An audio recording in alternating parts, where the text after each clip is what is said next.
Rosella টি। Rosella টি চায়ের জন্য প্রথমে আমাদের যেটা প্রয়োজন সেটা হচ্ছে রোজেলা ফ্লাওয়ার। এটাকে সাধারণত আমরা টকপাতার গোটা যেটা থাকে, ফুল যেটা থাকে সেটাকেই রোজেলা ফুল বলা হয়। এই চা বানানোর জন্য সবচেয়ে প্রথমে দরকার আমাদের কিছু মশলা।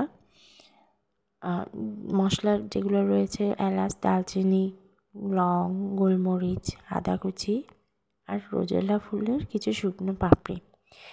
রোজেলা ফুলকে প্রথমে আমি রোদে শুকিয়ে নিয়েছিলাম। এই শুকনো পাপড়িগুলো দিয়ে আজকে আমি চাটি তৈরি করব। আসুন দেখে নিই কীভাবে বানাতে হবে।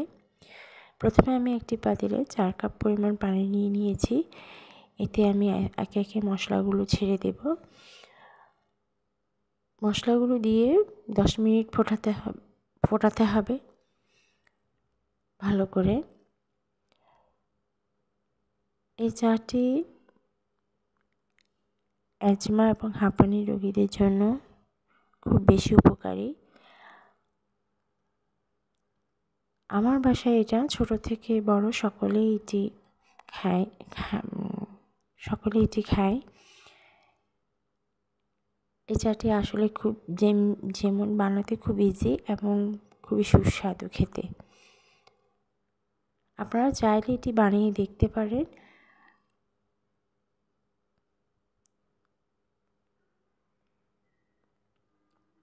এই চাটি আমাদের স্বাস্থ্যের জন্য খুবই উপকারী একটি চা। পানি বয়েল হয়ে এলে এর মধ্যে আমি রোজেলা ফুলের শুকনো পাপড়িগুলো ছেড়ে দেব। ছেড়ে দেওয়ার পরে 10 মিনিট সিদ্ধ করে নিতে হবে।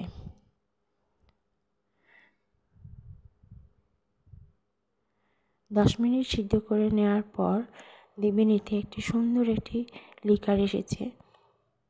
লিকারটি দেখতে কিন্তু খুবই সুন্দর।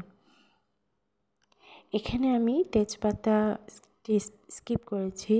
আপনারা চাইলে তেজপাতাও দিতে পারেন, এতে আর একটু স্বাদ বাড়বে, একটা স্মেল আসবে।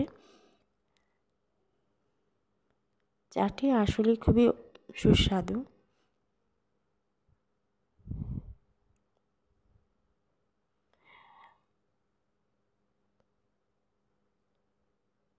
পানি বয়েল হয়ে এলে আমি একটি কাপে লিকারটি ছেঁকে নেব। এর সাথে আমি কিছু পিঙ্ক সল্ট, মধু এবং লেবু দিয়ে এটিকে তৈরি করে নেব।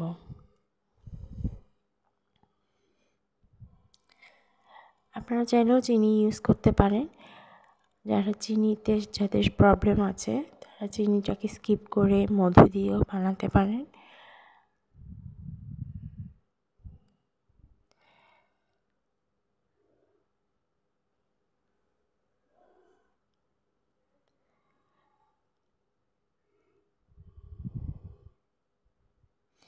দেখুন কত সুন্দর একটি কালার এসে গেছে।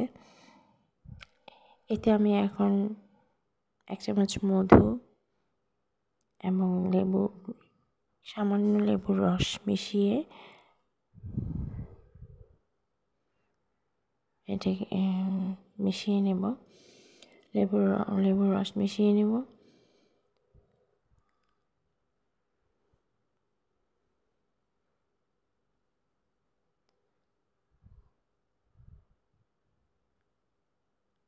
অসাধারণ একটি চা। এই চাটি দেখতেও যেমন সুন্দর, খেতেও খুবই সুস্বাদু। আশা করি সবার কাছে এটি ভালো লাগবে।